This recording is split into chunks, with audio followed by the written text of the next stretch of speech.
कैसे हो बच्चों। आज मैं आपको गेट का प्रीवियस ईयर क्वेश्चन जो कि 2016 में 2 मार्क्स का पूछा था वो मैं यहाँ पर बताऊंगा।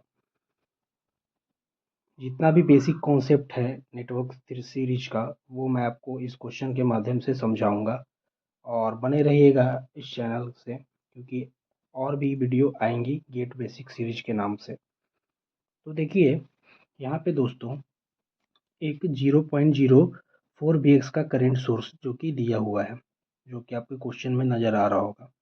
ठीक है। और यहाँ पे एक VX जो कि डिपेंडेंट वोल्टेज सोर्स है, जो कि 5 ओम रजिस्टर पे डिपेंड कर रहा है। तो इस क्वेश्चन में जब भी ऐसे क्वेश्चन आपको मिले तो सबसे पहले आप हर एक एलिमेंट में कितने करेंट्स फ्लो हो रहे हैं वो आप कैलकुलेट कर लीजिए। उसके बाद आप केवीएल केसीएल के माध्यम से आप उस क्वेश्चन को सॉल्व कर सकते हैं बहुत ही बेसिक तरीके से।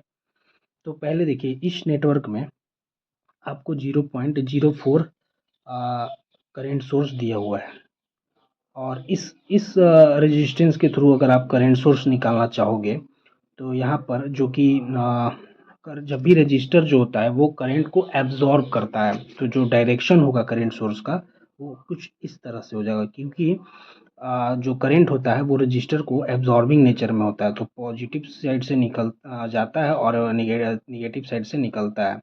तो यहाँ पर जो करंट सोर्स का वैल्यू हो जाएगा वो हो जाएगा Vx अपॉन 5, क्योंकि वोल्टेज अपॉन रेजिस्टेंस क्या हो जाता है, करंट हो जाता है। तो इस नेटवर्क में Vx अपॉन 5 जो कि करंट सोर्स है, यानी कि ये टोटल इस करंट कहीं और नहीं जा रहा है, इसी ब्रांच में फ्लो कर रहा है, तो यहाँ पर Vx अपॉन 5 करंट ही होगा।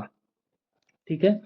अब चलते हैं इस करंट, ये आपको इस ब्रांच का पता चल ही गया और इस ब्रांच का भी आपको करंट पता चला है। तो इस ब्रांच में अगर आपको करंट पता करना होगा तो हम केसीएल लगा देंगे, क्योंकि यहाँ पर एक नोड बन रहा है, आपको नज़र आ रहा होगा। ठीक है। इधर से आपको 0.04 VX का करंट जा रहा है, इधर से आपको कितना जा रहा है 0.04 VX का करंट जा रहा है, और इधर से कितना जा रहा है, इधर से जा रहा है VX अपॉन 5 का करंट। ठीक है।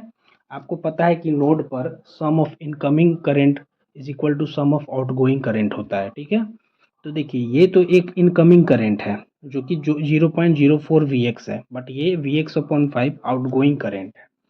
तो कैसे हम निकालेंगे इस ब्रांच में, तो इस ब्रांच में हम किसी भी डायरेक्शन में करंट ले सकते हैं। चलिए मान लीजिए हम करंट का डायरेक्शन कुछ इस तरह से ले लिए, तो बस ध्यान रखिएगा कि जिस साइड से आप करंट का डायरेक्शन लेंगे उस साइड का जो रेजिस्टेंस होगा यहाँ पर पॉजिटिव हो जाएगा और यहाँ पर निगेटिव हो जाएगा। ठीक है। बस इतना ध्यान ध्यान रखना आप लोग। उसके बाद इस लूप, अगर इस ब्रांच में मुझे करंट फाइंड करना होगा तो देखिए Vx बाई 5 और इस ब्रांच का जो करंट है दोनों का सेम डायरेक्शन है, यानी कि दोनों का जो करंट का डायरेक्शन होगा, मान लीजिए इस ब्रांच का जो करंट है वो x है, तो ये दोनों का समेशन जो होगा इसके इक्वल हो जाएगा। ये जो 0.04 भी x तो मैंने इक्वल कर दिया। ठीक है। अब x का वैल्यू कैलकुलेट करना होगा मुझे, तो क्या कीजिएगा 0.04 VX में से हम लोग माइनस VX अपॉन 5 कर देंगे, तो मुझे x का वैल्यू पता चल जाएगा। x यानी यहाँ पे करंट है, कोई भी आप I भी करंट मान सकते हैं, कुछ भी मान सकते हैं यहाँ पे। ठीक है। तो यहाँ पर अगर मुझे I का वैल्यू यानी कि x का वैल्यू निकालना होगा तो कैसे आप निकाल सकते हैं, तो यहाँ पर x का वैल्यू कैसे निकालेंगे, तो इज इक्वल टू एक्स कर देते हैं। तो यहाँ पर हो जाएगा 5 into 0.04 VX minus VX divided by 5। अब आप कैलकुलेट कीजिए 0.04 VX कितना होता है। अब देखिए मैंने इस ब्रांच का करंट फाइंड कर लिया है, वो कि जो कि आया है 0.8 VX माइनस 0.8 VX बाई 5। इस लूप का जो करंट है, इस ब्रांच का जो करंट है वो है माइनस 0.8 VX अपॉन 5। अब मुझे हर एक ब्रांच का करंट पता चल गया कि कितना करंट हर एक ब्रांच में फ्लो कर रहा है, तो हम अब सीधे केवीएल लगा देंगे। और याद रखिए केवीएल उसी लूप में लगेगा जहां पर वोल्टेज सोर्स होगा। जिस लूप में अगर करंट सोर्स, जिस ब्रांच में करंट सोर्स अगर मौजूद है उसमें हम केवीएल नहीं लगाते हैं।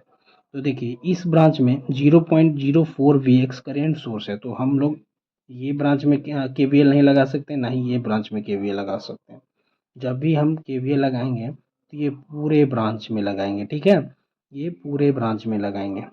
आप लोग सुपर मेश का नाम सुने होंगे, तो यहाँ पर एक सुपर मेश ही फॉर्म हो रहा है, ठीक है। अब देखिए यहाँ पे हम लोग केवीएल लगाना चालू करते हैं।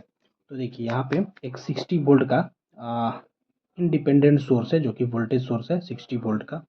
अब देखिए यहाँ पर पॉजिटिव है, करंट पॉजिटिव, तो यहाँ पे करंट है +5, और करंट कितना फ्लो कर रहा है, तो -0.8 Vx/5 ये करंट फ्लो कर रहा है, ठीक है। इसमें करंट कितना फ्लो कर रहा है, यानी कि पॉजिटिव से निगेटिव के थ्रू जा रहा है, यानी कि डिक्रीजिंग हो जाएगा, यानी कि इक्वल टू हो जाएगा, इक्वल टू 3 इंटू Vx/5, ठीक है, प्लस इसमें कितना करें आपको वोल्टेज फ्लो कर रहा है। आप या तो Vx भी ले सकते हैं या फिर Vx/5 इंटू 5, यानी Vx ही आएगा, तो Vx सिंपली ले सकते हैं। अब इस इक्वेशन को आप सोल्व कर दीजिए, और जो Vx का वैल्यू आएगा वो आप कैलकुलेट करके R2 के थ्रू करंट से पता कर लीजिएगा। तो चलिए सॉल्व करते हैं जल्दी से।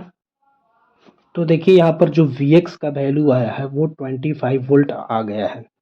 अब देखिए मुझे बता रहा है, क्वेश्चन में क्या पूछ रहा है कि R2 के थ्रू कितना करंट फ्लो करेगा, यानी R2 मेरा ये ओम है, 3 ओम के जो थ्रू है उसके थ्रू कितना करंट फ्लो करेगा। तो आपको पता है कि वोल्टेज यानी Vx का वैल्यू 25 वोल्ट आया है, और इसके थ्रू जो R2 के थ्रू जो करंट फ्लो कर रहा है वो है कितना है, वो है Vx/5।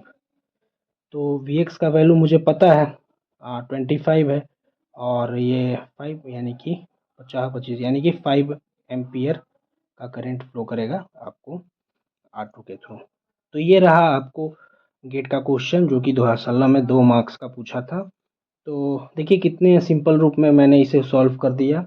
अगर आपको समझ में आया है तो बिल्कुल एक लाइक कीजिए। बस आपको इतना ध्यान रखना है कि हर एक ब्रांच में आप करंट पहले फाइंड आउट कीजिए, उसके बाद केवीएल और केसीएल के हेल्प से आप क्वेश्चन को आसानी तरह से सॉल्व कर सकते हैं। तो ऐसे ऐसे क्वेश्चंस सॉल्व करने के लिए, ऐसे ऐसे क्वेश्चन सीखने के लिए मेरे चैनल को ज़रूर सब्सक्राइब कीजिए।